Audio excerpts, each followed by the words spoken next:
Capítulo 4. La isla de la fantasía. O donde cumplieron su sueño. Morir por la revolución. Sucedió de repente.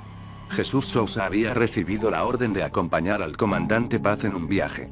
En el trayecto, Paz le informó que irían a un lugar con mucha actividad subversiva a interrogar a unos detenidos.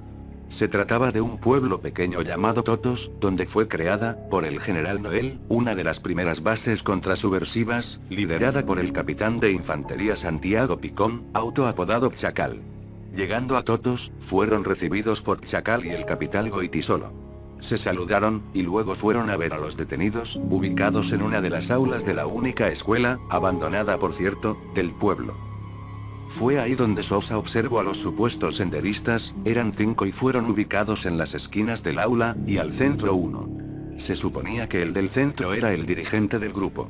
A este fue a quien se le habló. Paz le preguntó su seudónimo de militante, el detenido confundido y asustado negó todo.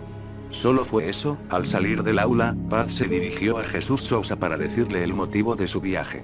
Le ordenó que se quedara en Totos, como reemplazo del capitán Goitisolo. Fue algo que sorprendió a la gente, no le habían avisado nada, por lo cual no había traído sus cosas que tenía en la manga. Pero él tenía que obedecer la orden sin más. Le dijeron además, que iba a ser por una sola semana, y que luego vendría otro militar a reemplazarlo pasado ese tiempo.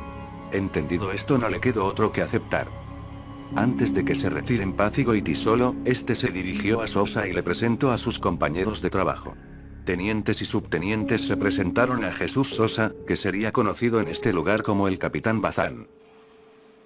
Pasó la primera semana y no vino nadie a reemplazarlo. Luego 2 meses pasaron y las cosas seguían igual. Cansado, decidió irse a Huamanga a pasar unos días. Fue aquí donde se encontró con Goitisolo, y se dio cuenta de por qué decidieron trasladarlo a otra ciudad. Goitisolo era un capitán que había pasado mucho tiempo en zonas donde el terrorismo estaba muy activo, nervioso e impactado, pidió su reemplazo para descansar. Estar en estas zonas donde uno puede ser asesinado en cualquier momento era muy estresante. Lo normal era que los militares vayan rotando si estadía de Ayacucho a Lima para darse un descanso, pero muchas veces se les dejaba más de lo normal, ocasionando que muchos de los militares salieran de aquí con ataques de nervios e incluso locos, pues sentían que un senderista los habían seguido para matarlos. Sousa regresó a Totos después de unos días, no sabía cuánto tiempo más lo tendrían ahí. Ya le habían dado instrucciones de trabajo en el cuartel. Antes de irse, Paz se lo dijo cómo tiene que proceder a sus órdenes. Jesús Sousa tenía que sacarles información a los detenidos que llegaran, luego enviar la información relevante por radio al destacamento, ya lo demás tenía que ser escrito en un informe. Finalmente se analizaba la información y por medio de una frase en clave se les daba vuelta a los detenidos. Según el libro, Paz habría dicho: cada detenido va a tener un número que tú y yo conoceremos. Si yo te digo mándame 2 carneros, quiere decir que el número 2 se va. Si te pido 7 es el número 7. Incluso había una clave similar para deshacerse de todos los detenidos. Me cansé de carneros. Ya no traigas ninguno. El agente comenzó a trabajar intentando sacar información valiosa, que ayude a identificar a más senderistas. Fue así que inició con los interrogatorios a los detenidos, usando primero el diálogo para intimidar al detenido, para que delate a los demás. Si no se lograba, se procedía con la tortura. Hubo 2 formas muy usadas. La primera era la colgada, que consistía, como su nombre dice, en colgar al detenido con sus brazos para atrás, se le daba golpes o se jalaba desde sus piernas para agregar más peso y por ende dolor. La otra forma era la tina, que consistía en sumergir la cabeza en una tina honda, y sacarlo en el límite del ahogo, generando desmayos y vómitos. Uno de los detenidos sucumbió al conversatorio con el agente, y acusó a los demás de pertenecer a la guerrilla. Con esto Sousa ya tenía una base para interrogar a los demás. Al hacerlo se negaron rotundamente, pero Sousa quería que ellos confiesen y tuvo que usar los métodos ya mencionados. Para ese entonces ya había recibido la orden de eliminarlos a todos. Para no alterarlos, se les decía que serían trasladados a un puesto policial o llevados ante un juez. Más adelante se notará que esta jugada psicológica era muy común en las ejecuciones llevadas a cabo en muchas de las bases del ejército. Se fue dado a la gente una patrulla para la excavación de fosas, y a la hora de las ejecuciones, Sousa los mató rápidamente con un balazo en la sien a cada uno. No sintió ni pensó en nada al hacerlo, solo sabía que hacía lo correcto eliminando a terroristas. Este era su trabajo más común, pero también le asignaban algunos otros especiales. Como asustar con bombas o desaparecer a gente incómoda para el ejército. También con un grupo de tenientes iban a capturar a sospechosos de terrorismo y llevarlos a Totos, pero no todos llegaban hasta la base. Se pensó que para no tener que lidiar con los cadáveres de esta gente, mejor se deshacen de algunos por el camino, aventándolos al barranco más cercano. Esto también ocurrió con gente transportada en helicópteros, ya uno se hace la idea de cómo termina.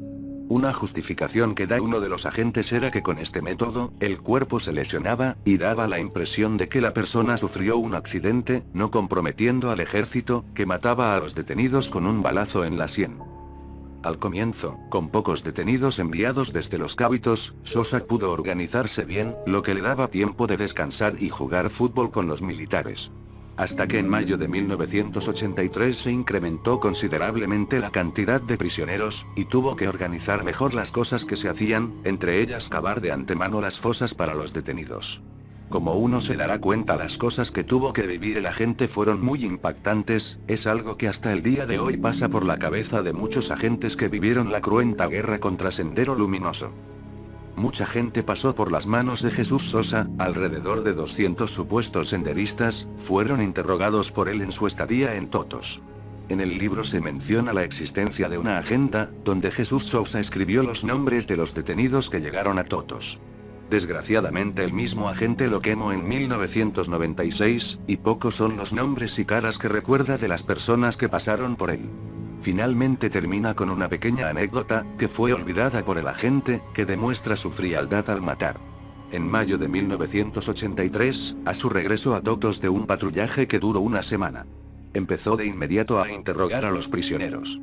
Pero poco después lo llamaron de urgencia desde Huamanga. Le dieron la orden de dirigirse a realizar una tarea en la base de Cangallo, liderado por el comandante Herber Aguilar. Este le dijo que interrogue a unos detenidos que tenía a su cargo. Jesús Sousa estaba muy cansado y estresado, recién había llegado de una misión y enseguida le dan otra.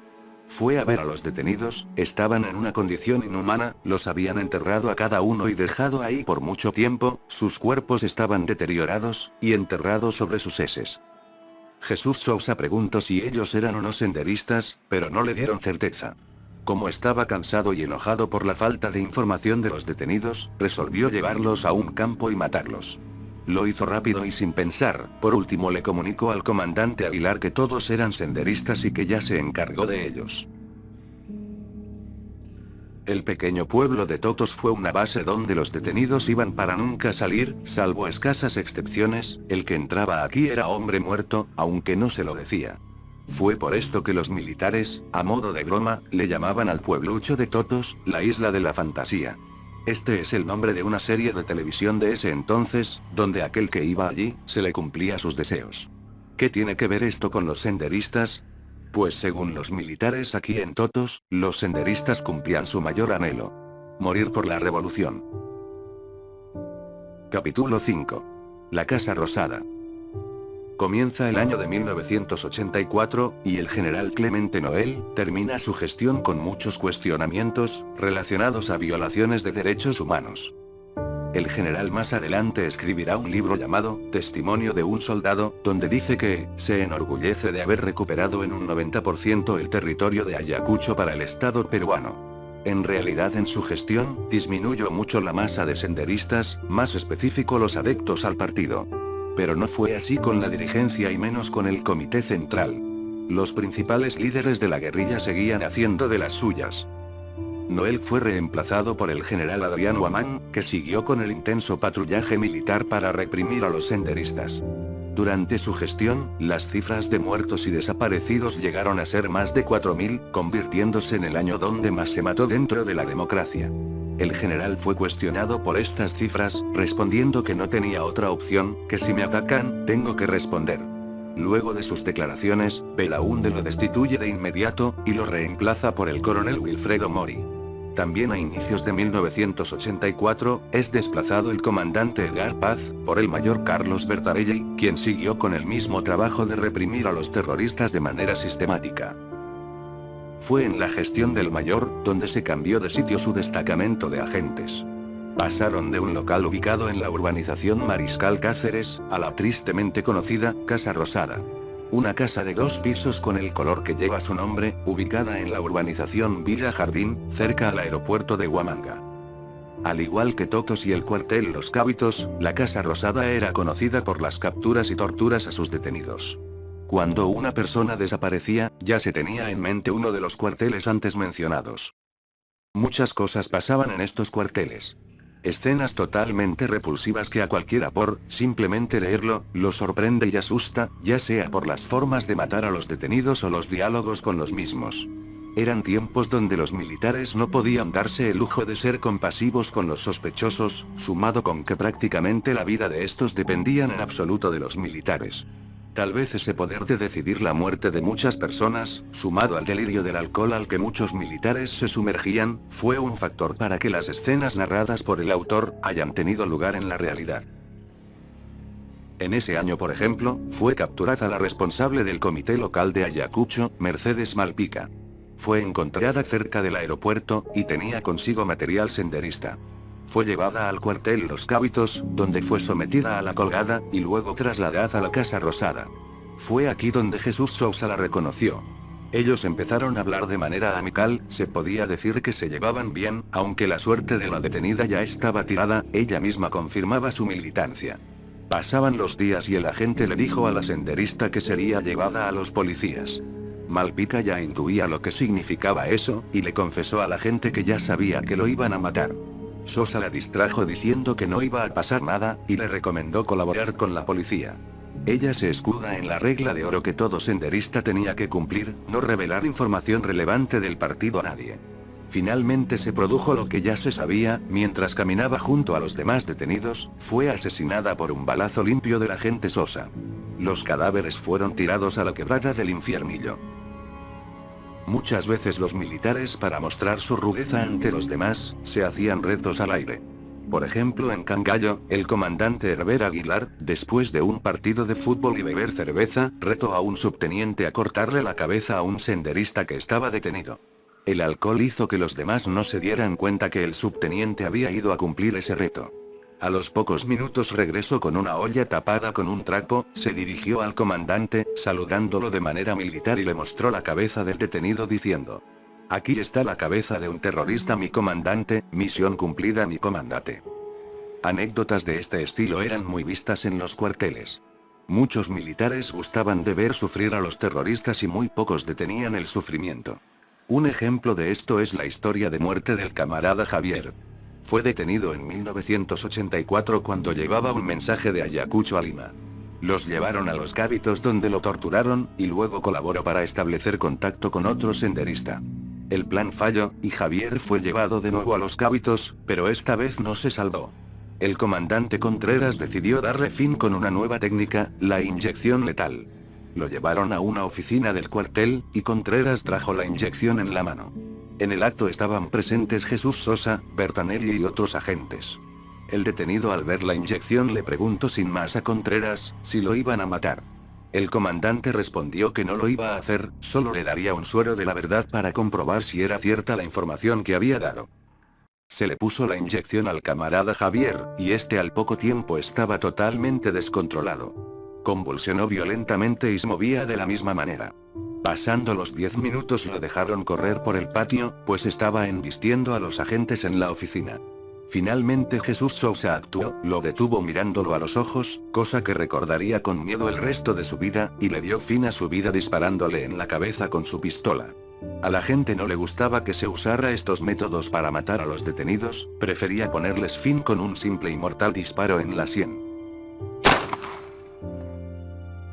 Luego de los generales Noel y Guamán, se nombró como jefe político militar a Wilfredo Mori. Este cambió muchas cosas respecto al trabajo de inteligencia, interrogatorios y sobre todo en la ayuda a las rondas campesinas. Los militares empezaron a reclutar informantes, dándoles más seguridad y mejores recompensas. A veces eran los mismos detenidos que luego de los interrogatorios decidieron cooperar con información. Fue así que el ejército se dio cuenta de lo complicado que sería confrontar a Sendero. Los militantes no podían dar información de los otros dirigentes, pues ellos solo eran parte de un pequeño grupo de senderistas y no conocían a los demás, ni sus nombres ni acciones. A esta estrategia se le conocía como compartimentaje, y era obligatorio que los miembros de Sendero Luminoso lo aplicaran. Además, se llevó a cabo una política para armar a campesinos contra la guerrilla. Fue algo que ayudó mucho, pues, muchos pueblos se enfrentaron a Sendero con las armas administradas por el ejército. Muchas veces los pobladores lograban neutralizar totalmente las incursiones terroristas, pero otras veces no, haciendo que Sendero tome las represalias de manera grotesca hacia el pueblo que habían atacado. En noviembre de ese año se logró la captura de importantes dirigentes del Comité Zonal de Ayacucho. Entre ellas la camarada Clara, quien en realidad es Elvira Ramírez Aranda, Carlota Tello y otros 4 militantes de Sendero. Se logró la captura por el enojo de uno de los suyos, se trataba de Fedor Aucaputla, secretario de la Subzonal 2, de la provincia de La Mar. Había sido criticado duramente por sus camaradas. Humillado y enojado, le dijo a un policía que en tal lugar había una reunión de mandos de Sendero Luminoso. Fue así que, dirigidos por el mayor Contreras, fueron llevados al cuartel Los Cábitos para el interrogatorio. Los detenidos llegaron al cuartel Los Cábitos, donde ya tenían su sentencia de muerte prevista. En las conversaciones que tuvieron los detenidos con los militares, resalta la convicción de Carlota Tello sobre la victoria del comunismo en el Perú. Cuando yo esté muerta, el partido lo aniquilarán. Además, yo moriré sabiendo que venceremos. En cambio, usted morirá sin saber por qué. Fueron las palabras de Carlota Tello para desafiar al mayor Contreras.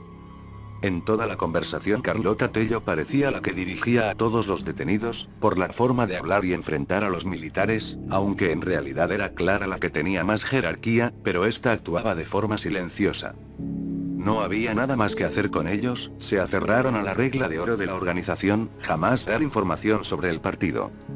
Fue así que los llevaron encapuchados al cementerio del cuartel para matarlos. Todos se veían tranquilos, sabían que iban a morir, tal vez, algunos habrían tenido un mínimo de esperanza, pero no fue así, un simple disparo en la sien harían que caigan en su tumba sin ningún escándalo. Y haciendo mención a ello, en la parte final del libro se habla sobre un tema, por supuesto escandaloso. Las violaciones sexuales en el cuartel. Según el libro, el pensamiento común militar era el siguiente. Los oficiales no encontraban necesariamente reprobable que uno de ellos tuviera relaciones sexuales con las detenidas. El problema era el cómo. Un cómo apropiado eliminaba todo riesgo administrativo. Si, por ejemplo, un oficial intimaba con una detenida que iba a morir, pongamos, al día siguiente, ¿cuál sería el problema? Ninguno. Nadie hablaría. Además, no habría violaciones en el sentido violento. A veces la detenida colaboraba porque se le prometía la libertad. La explicación viene acompañada de otro argumento. Los soldados que trabajaban en los cuarteles, expuestos a un entorno de violencia y represión, tenían que satisfacer algo llamado higiene sexual. Con el fin de relajación o evitar aberraciones, como brotes de homosexualismo entre los militares. Con todo esto, ¿era entonces permitidas las violaciones en el cuartel? Como se ha dicho anteriormente, depende del cómo se lleva a cabo el hecho. Si no había escándalo y sobre todo un testigo no había problema.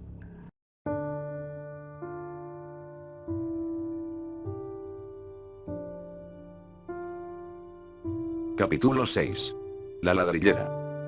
Ahora estamos en 1985. Y a mitad de año ocurrieron 2 sucesos que escandalizó a la clase política de entonces.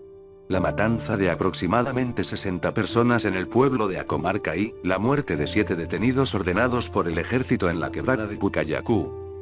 Alan García, entonces presidente de la República, tuvo que tomar cartas en el asunto, destituyendo al presidente del Comando Conjunto de las Fuerzas Armadas, entre otros responsables en funciones, donde se encontraba el ya conocido general Wilfredo Mori, en su condición de jefe de la zona de emergencia, y también el subteniente Telmo Hurtado, quien fue el que ordenó la matanza en Acomarca. El presidente quería una explicación de los sucesos, comenzando por el de Pucallacú. Para esto habló con el general Mori para que le dé información, pero este no estaba enterado de los pormenores del hecho. Le consultó a su promoción en el ejército, el comandante David Lama, pero este negó rotundamente su responsabilidad. Con esto, en un principio, el alto mando de los Cábitos no conocía la verdad de las muertes. hasta que llegó el comandante César Martínez para interrogar a los implicados. Le contaron una historia que no correspondía a lo que de verdad pasó, y se pudo dar cuenta de esto por la conversación en privado de dos soldados que estaban en el baño. Mandó a detener a estos, y los volvió a interrogar, obteniendo así la verdadera historia. Sucedió que el 4 de agosto el teniente Enrique de la Cruz ordenó la captura de 7 hombres y 2 mujeres. En la base donde los llevaron, violaron a las 2 mujeres y mataron a los hombres, para luego enterrar los cadáveres. Una vez conocida la verdad, el general Mori tenía que pensar cómo se contaría la historia al presidente, y luego que se contaría en el Congreso. De manera resumida, la historia que se contaría al Congreso, es decir, al público en general, sería que el ejército no tenía nada que ver con las muertes ocurridas en Pucallacú, pues fueron efectuadas por militantes de Sendero Luminoso hacia soplones del partido, por haber revelado una base terrorista con armas y medicinas. El ejército aprovechó sucesos reales para validar la historia, y luego agregaron algunas mentiras para hacer que todo encaje. Fue así que se le contó la verdad al presidente, por medio del jefe de la segunda región militar, Sinecio Jarama. Al escucharlo, el presidente Alan García ya no quiso escuchar la versión que se haría pública. Muy cerca del día previsto para que Wilfredo Mori acuda al Congreso, este se comunicó por teléfono con García, conversando de lo que se daría a conocer al público, añadiendo el presidente, que tenga cuidado con lo que hable en el Congreso. Fue tal el escándalo de los hechos que el entonces ministro de Guerra, el general Jorge Flores, hizo un viaje a Los Cábitos, al mismo tiempo que se iniciaban las investigaciones, y anunció una posible visita de Alan García al cuartel. Esto causó miedo en el entorno de Los Cábitos. Los militares ya estaban siendo presionados por diferentes instituciones del Estado y ONGs internacionales para investigar a los diversos desaparecidos que existían en la ciudad de Ayacucho, y a eso sumarle una posible visita del presidente, que obviamente sería de conocimiento público total, complicarían más las cosas. No era fácil zafarse del problema, pues, ya desde hace tiempo se ejecutaban a detenidos y se les enterraba en el mismo cuartel. Así que la solución más factible sería desaparecer los cadáveres que estaban bajo la base de Los Cábitos. Pero esto era algo difícil de aplicar. La desaparición de cadáveres era un trabajo cansado, y a esto agregarle que el personal encargado de esto no sabía en dónde estaban las fosas, complicaban más el asunto. Estas ya tenían un buen tiempo de haberse hecho. Tenían que traer a alguien que ya ha estado desde tiempo en la base, además que haya estado presente en el entierro de los cadáveres para ubicarlos.